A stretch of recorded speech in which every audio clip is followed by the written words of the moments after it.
Today's Friday, the 18th, week 11, day 5, Hebrews chapter 11. One of the certainly the most famous chapter in Hebrews, and it's an incredibly famous chapter in the Bible, and is oftentimes referred to as the Hall of Faith or the chapter of faith. And as you think of the author's purpose in writing this book, is to encourage those Israelites, the Hebrews, to remain in the faith and to not revert back to Judaism, and just making the case throughout that Jesus is far superior and through anything in the Old Testament. And then goes on to this chapter and defines faith. Faith is the assurance of things hoped for, the conviction of things not seen. And verse 3, by faith we understand the universe was created by the Word of God. So that, faith is important. And then really spends the rest of the chapter detailing people who lived the lives of faith, and talks about Abel and Noah and Abraham and Sarah. And as you think about especially Abraham and Sarah, the promise made to Abraham that he would have a people and a place, that he'd have more descendants than the sand, than the grains of sand and stars in the sky, and would have a place as far as he could see. The reference to the whole land, and never saw that come to fruition. In verse 13, these all died in faith, not having received the things promised, but having seen them and greeted them from afar, and having acknowledged that they are strangers and exiles here on earth. So that is, I believe, as we live out our relationship with Jesus, that is absolutely imperative. This realization that we are strangers and exiles on this earth, that this earth is not our home. There's another book I'm reading in our men's book group that is Your God is Too Safe. And the chapter I just read yesterday talked about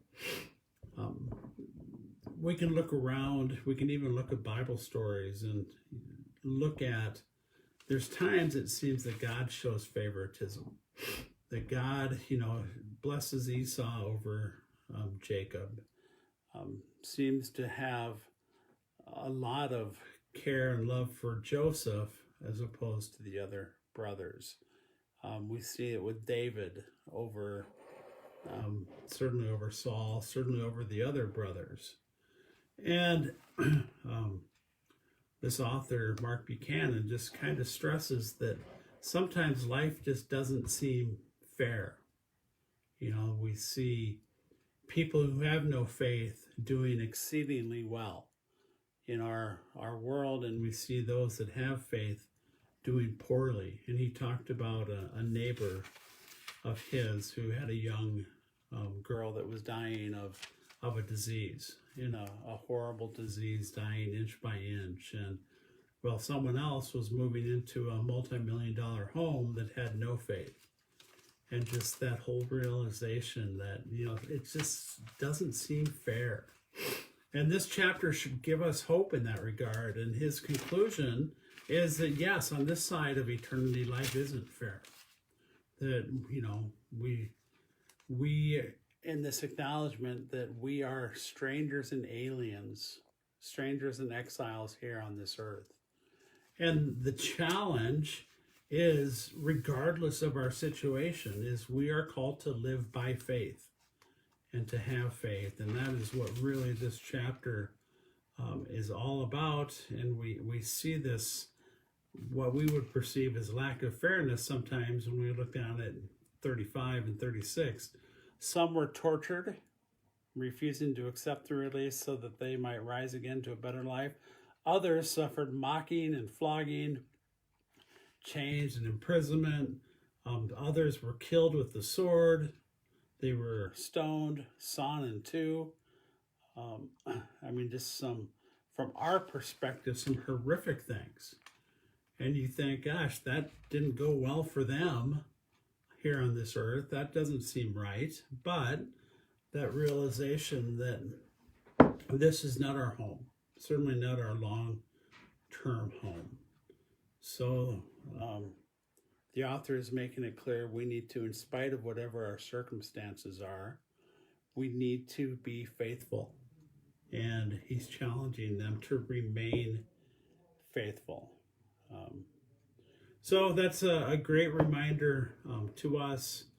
And we'll see on Monday as we look at chapter 12, the challenge to continue the race, to run the race set before you, not somebody else's race, but the race set before you, and to be faithful to the end. So that's my prayer. I hope you have a great day today. And,